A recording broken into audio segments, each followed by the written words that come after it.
En ce moment même, vous pourriez être en train de faire n'importe quoi d'autre dans le monde. Mais vous êtes ici, à regarder votre écran et à écouter ma voix. Cela signifie que vous aspirez à quelque chose. Et si je vous disais que vous pouvez changer tout ce qui se passe dans votre vie en ce moment? Juste avant de rentrer dans le vif du sujet, assurez-vous de vous abonner à la chaîne pour ne pas louper les prochaines vidéos. Et n'oubliez pas de récupérer notre guide gratuit pour apprendre à générer vos premiers 200 € par mois sur Internet en cliquant sur le premier lien dans la description sous cette vidéo. Avant avril 1954, on croyait que personne ne pouvait courir 1 mile en moins de 4 minutes. Les gens avaient essayé de le faire à plusieurs reprises pendant plus de 1000 ans, mais ils avaient échoué. On considérait que c'était impossible. Le corps humain n'est tout simplement pas capable de courir 1 mile en 4 minutes. On l'appelait la barrière des 4 minutes. Et puis, à Oxford, le 6 mai, Roger Bannister est arrivé et a couru 1 mile en 3 minutes 59,4 secondes. Il est intéressant de noter que Bannister n'était pas un athlète professionnel. Il a atteint ce record avec un entraînement minimal alors qu'il exerçait en tant que médecin junior. Mais dans le cadre de son entraînement, il visualisait sans cesse son exploit afin de créer un sentiment de certitude dans son esprit et son corps. Il a pensé et réfléchi à sa réussite tous les jours. Voici ce qui est important dans cet événement. Depuis lors, la barrière des 4 minutes a été franchie par plus de 1400 athlètes, y compris des lycéens. Le record établi par Bannister n'a duré que 46 jours avant d'être battu par John Landy en Finlande. Que s'est-il passé? Qu'est-ce qui a fait que ce qui semblait impossible est maintenant possible pour beaucoup? Voici ce qui a changé. Lorsqu'il a franchi la barrière, le reste du monde a vu que c'était possible et que le mythe précédent n'était qu'une barrière mentale. C'était l'esprit qui fixait les limites et non le corps. Il a fallu à Bannister un sentiment de croyance extrême, une pensée extrême dans son esprit pour se rappeler que c'était possible. Et quand il s'est rappelé que c'était possible, son subconscient n'a eu qu'à être d'accord avec lui, poussant son corps à créer l'effet de sa manifestation. C'est lui seul qui a créé cette certitude dans son esprit, sans voir aucune preuve que c'était possible. Dès lors, lorsque d'autres athlètes entraient sur la piste, ils savaient que cela avait été fait. En gardant cette pensée à l'esprit, ils ont continué à franchir la barrière et à battre son record. Ils en ont fait une réalité. Le pouvoir de l'esprit est l'un des pouvoirs les plus influents et les plus utiles que vous possédiez. Ce pouvoir est constitué de vos pensées. Les pensées qui traversent votre esprit sont responsables de tout ce qui se passe dans votre vie. Vos pensées prédominantes influencent votre comportement et votre attitude et contrôlent vos actions et vos réactions. Certains l'appellent la loi de l'attraction, tandis que la science l'appelle le système réticulaire articulé. Cette loi d'attraction utilise le pouvoir de l'esprit pour traduire tout ce qui est dans nos pensées et le matérialiser dans la réalité. Les conséquences des pensées positives sont toujours des conséquences positives. Il en va de même pour les pensées négatives, qui entraînent toujours de mauvais résultats. En ce qui concerne la science, nous disposons d'un système dans notre corps appelé le système réticulaire articulé, SRA.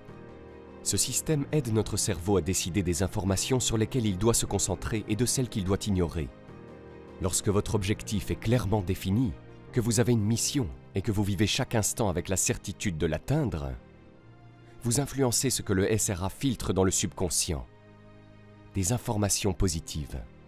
La conséquence de cela est que vous commencez à prêter attention aux choses qui vous aident à atteindre vos objectifs, des choses auxquelles vous n'auriez jamais prêté attention autrement. C'est ce que vous apporte le pouvoir de la pensée. Comme le disait l'auteur grec Plutarque, ce que nous réalisons intérieurement changera la réalité extérieure.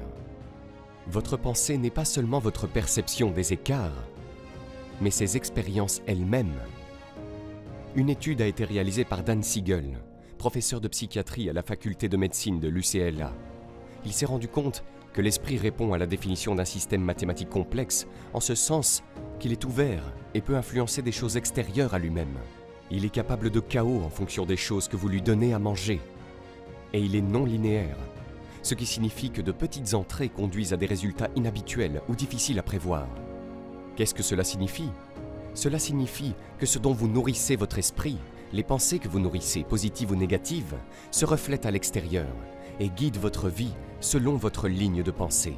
En effet, votre subconscient contient des informations courantes que vous utilisez tous les jours, comme vos modèles de comportement, vos habitudes et vos sentiments.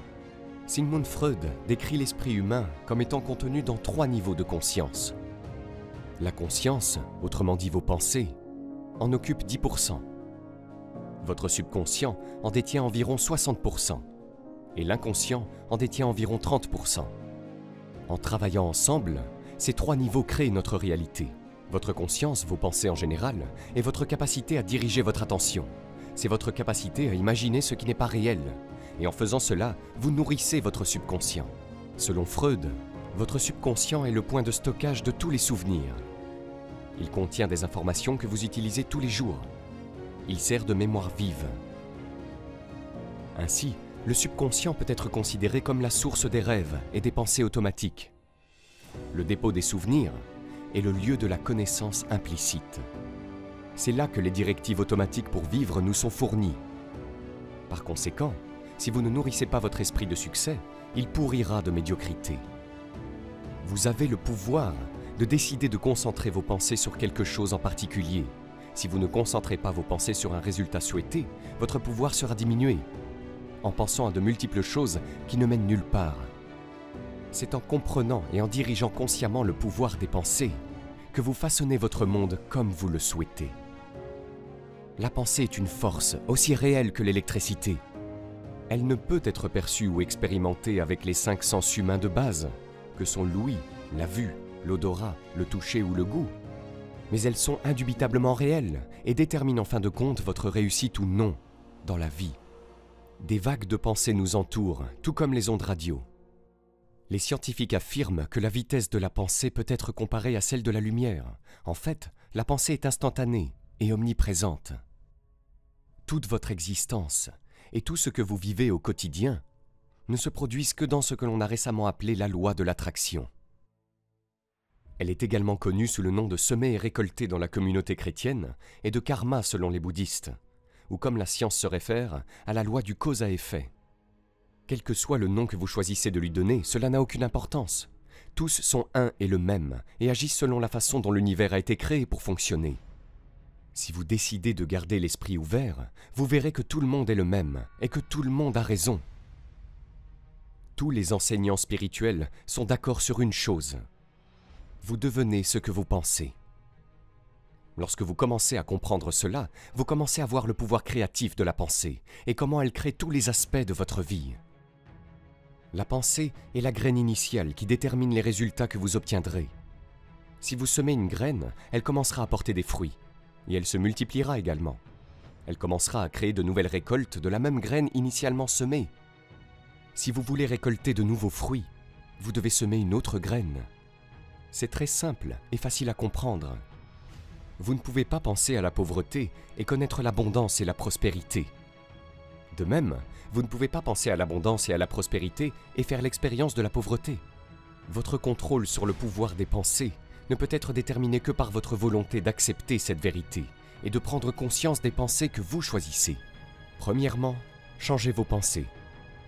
Faites un effort conscient et constant jusqu'à ce que vous développiez la capacité de concentrer le pouvoir de vos pensées sur la création de la vie que vous désirez. Vous commencerez à transformer vos résultats en résultats plus agréables et plus souhaités. La vie est difficile et compliquée et échappe au contrôle total de chacun. L'humilité de savoir cela vous permettra de survivre à ces vicissitudes. Pourtant, lorsque vous croyez que vous imposez vos croyances à votre subconscient, alors la vie vous renverra à ce que vous projetez. Si vous ne savez pas à quoi servent vos plus de 60 000 pensées quotidiennes, alors vous ne faites que penser inconsciemment, en les laissant créer votre réalité.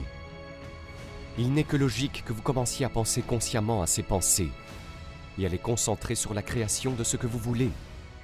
Cela demandera de la discipline et un effort initial de votre part pour écraser et remplacer les processus de pensée inconscients dont bien souvent vous n'êtes pas conscient. Il vous suffit d'essayer. Les pensées ont de l'énergie. Assurez-vous que vos pensées sont positives et puissantes. Une fois que vous commencerez à vivre votre vie en accord avec votre subconscient, vous vous demanderez comment vous avez pu passer à autre chose. Une fois que vous accédez à votre subconscient sur une base quotidienne, cela transformera vraiment votre vie. Pour changer votre vie, vous devez d'abord changer vos pensées. Un vieux proverbe africain dit « S'il n'y a pas d'ennemi à l'intérieur, l'ennemi à l'extérieur ne peut pas nous faire de mal. » C'est Bouddha qui a dit « Ce que vous pensez, vous le devenez. Ce que vous ressentez, vous l'attirez. Ce que vous imaginez, vous le créez. » Il est important que vous travailliez sur vos pensées, car le bonheur de votre vie dépend de la qualité de vos pensées. C'est Marc Aurèle qui le disait. Créez de belles pensées. Stimulez positivement votre subconscient et regardez votre vie et celle des autres autour de vous changer pour le mieux. Je suis ici pour vous dire, ce rêve que vous gardez dans vos pensées, je veux que vous sachiez qu'il est possible. Si vous avez aimé cette vidéo, vous pouvez cliquer sur le bouton j'aime et vous abonner à la chaîne. Cela nous fera chaud au cœur. Vous êtes également libre de recevoir notre guide pour apprendre à générer vos premiers 200 € par mois sur Internet en cliquant sur le lien dans la description sous cette vidéo. Le tout gratuitement. À très vite.